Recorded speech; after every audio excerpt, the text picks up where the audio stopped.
My name is Madeline Goodman. My presentation is about labeling theory. Symbolic interactionism is a sociological theory that seeks to explain human behavior in general. It was coined by Herbert Blumer in the 1930s and built off of George Herbert Mead's theory of social behaviorism. According to symbolic interactionism, individuals assign symbolic meaning to the objects, people, and concepts in the world around them. These meanings inform their decision-making and their actions.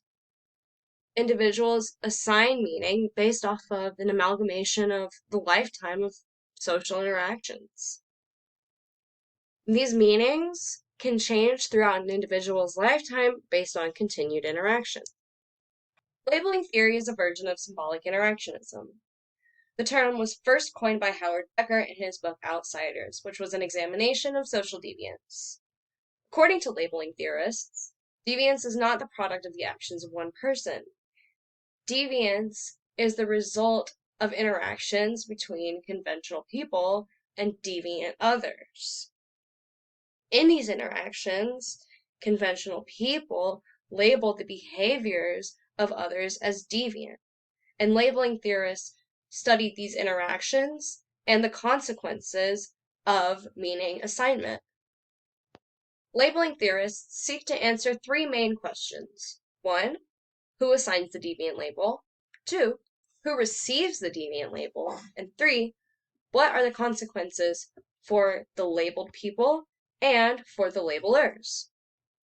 But first, who are the labelers? Labelers are anyone whose position in society is to enforce law and order or represent conventional morality.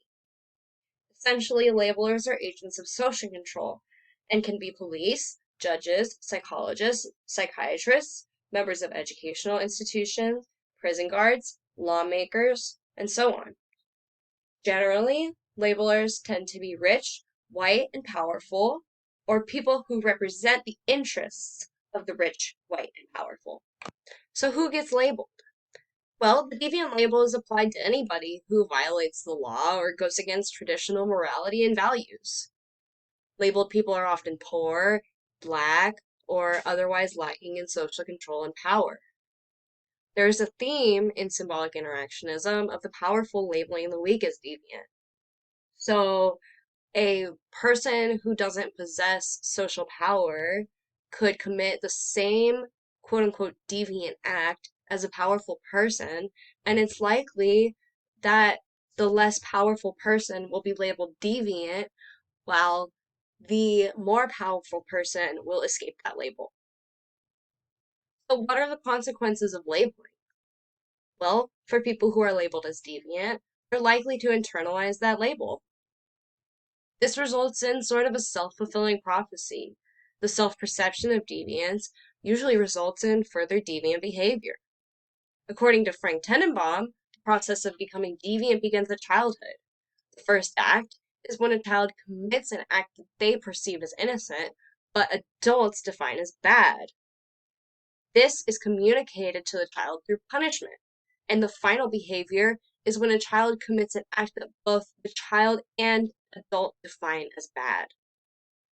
Edwin Lemaire builds on these ideas. He says that Tenenbaum's first act is essentially primary deviance, not considered deviant by the performer, but labeled so by others. And secondary deviance occurs only when the deviant label is internalized and then informs future decisions, making the labeled continue their deviance and suffer social sanctioning and poor life outcomes as a consequence. Labeling is generally beneficial for labelers. It reinforces social order.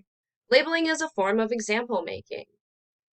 It helps to delineate quote unquote good, conventional people from bad, deviant people. Conventional people see this and continue to align with convention, thus preserving the social orders that uphold positions of power in the first place. Labeling theory is accurate in that studies have confirmed that responses to illegal and deviant behavior involve more than just objective legal action. they also involve consequences such as social sanctioning.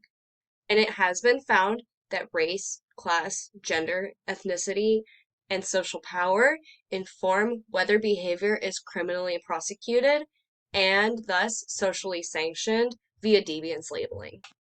Labeling theory has been criticized for failing to explain the causes of initial deviant behavior.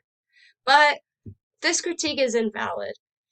The theory is not meant to explain primary deviance. It is only meant to explain labeling and why it causes secondary deviance. Labeling theory has also been criticized because the reception of a deviant label doesn't necessarily cause further deviant behavior. Secondary deviance necessitates the internalization of the deviant label. But label rejection is possible, and it's possible for people to avoid continued deviant association. There have been inconsistent results in studies exploring whether deviant labeling causes continued deviance.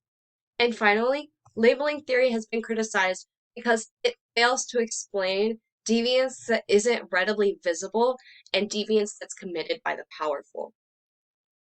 Labeling necessitates perception, so deviance that occurs in secrecy escapes labeling. Labeling theory also implies that labelers who hold social power create deviance. This means that deviant behavior by the rich and powerful can't be deviant because it's not being labeled by the rich and powerful. But deviant behavior by rich and powerful people is quite common, and they do sometimes get labeled as deviant. But it remains true that less powerful people are more likely than powerful people to receive deviant labels.